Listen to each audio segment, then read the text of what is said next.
Taste the Daily. வெள்ள அபாய எச்சரிக்கை விடுக்கப்பட்டுள்ளது. நீர்பிடிப்பு பகுதிகளில் பெய்த மழையின் காரணமாக மேட்டூர் அணைக்கு நீர்வரத்து வினாடிக்கு 31,500 கன அடியாக அதிகரித்துள்ளது. இதனால் அணைக்கு வரும் நீர் அப்படியே வெளியேற்றப்பட்டு வருவதால் தங்கமாரிப்பட்டினம், சேலம் கேம்ப், அண்ணா நகர், பெரியார் நகர் பகுதிகளில் வசிப்பவர்கள் பாதுகாப்பான இடங்களுக்கு செல்ல அறிவுறுத்தப்பட்டுள்ளது. திண்டுக்கல் மாவட்டம் கருத்தலக்கம்பட்டியில் நடைபெற்ற பிரம்மாண்ட மீன்பிடி திருவிழாவில் 5000க்கும் மேற்பட்டோர் கலந்து கொண்டனர்.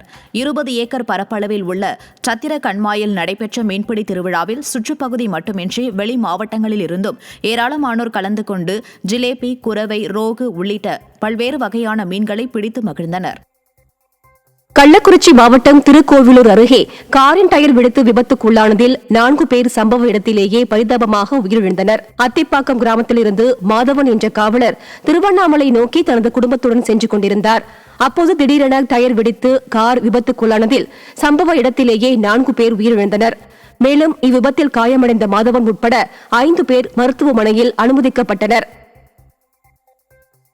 அரியலூரில் கடன் தொல்லையால் ஹோட்டல் உரிமையாளர் தற்கொலை செய்து கொண்டது சோகத்தை ஏற்படுத்தியுள்ளது.